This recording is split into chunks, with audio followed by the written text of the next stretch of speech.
We're here because free speech is under attack. We're here because people are being convinced that socialism works. We're here because people are being judged guilty until proven innocent. We are fighting back with facts. This is not a safe zone, so buckle up, Buttercup. This is the raw, naked truth.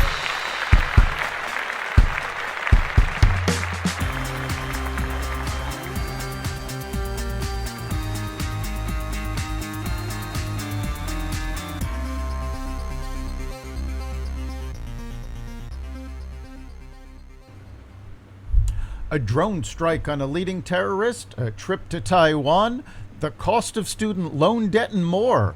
Welcome to the Raw Naked Truth. I'm your host, Eric Lopkin, and here's the news you need to know. The United States has killed al-Qaeda leader Ayman al-Zawahiri with a drone strike in Afghanistan. President Biden announced this Monday night.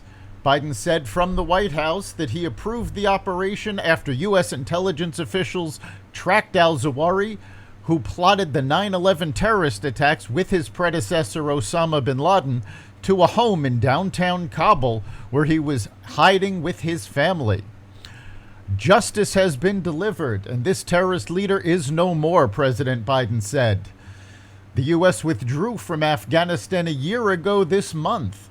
Biden said he made a promise to the American people that we would continue to conduct effective counterterrorism operations in Afghanistan and beyond. We've done just that. But the strike also highlights the lie that Biden used to defend his disastrous withdrawal from Afghanistan when he said that al-Qaeda was no longer active in Afghanistan and that the country would not become a safe haven for terrorists. The strike was possible because al-Zawahiri felt safe in Afghanistan and moved about freely in public. House Speaker Nancy Pelosi plans to visit Taiwan during her Asia tour, Taiwanese and U.S. officials said on Monday. Pelosi would be the first U.S. House Speaker in 25 years to visit the self-governing island, which China considers part of its territory.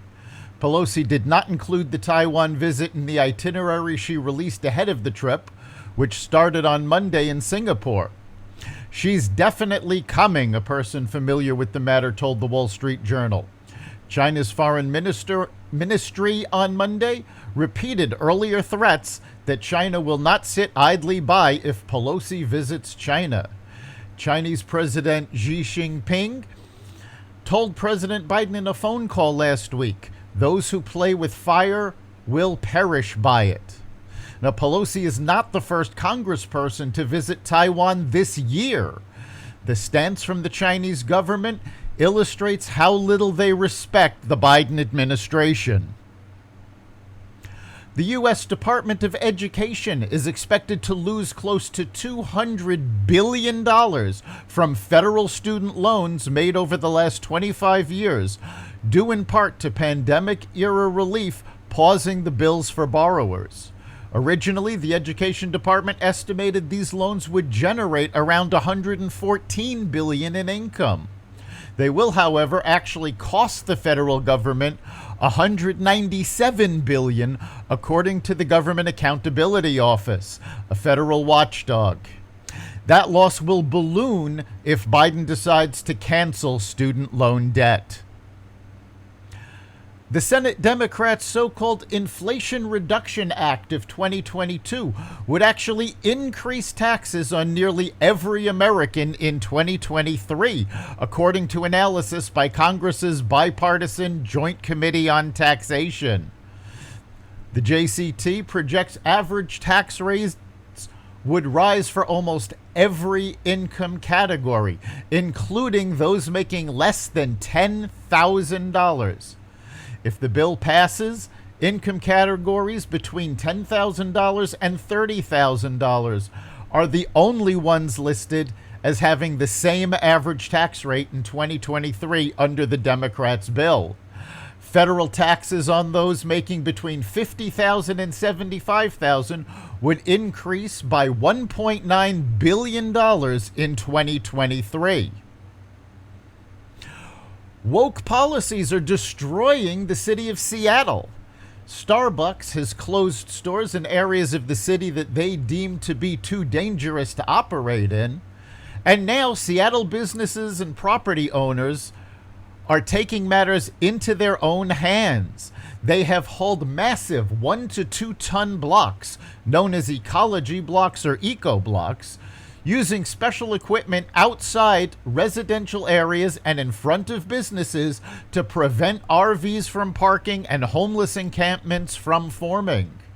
RVs have been parked in front of businesses to make quick getaways after robberies.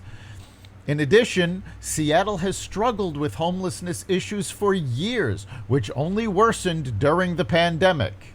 Seattle and King County ranked as the 3rd area in the nation with the most homeless people in 2020, recording roughly 11,700 people living on the streets. Washington State ranks 5th across the country for its homeless population at 30 people per 10,000 residents. That's the Raw Naked Truth. You can catch every episode of the Raw Naked Truth at xvadio.com/podcasts, the Apple Podcasts app, Google Podcasts, Spotify, iHeartRadio, Stitcher, Amazon Music, Audible, and wherever podcasts that respect freedom of speech can be found. We'll see you next time.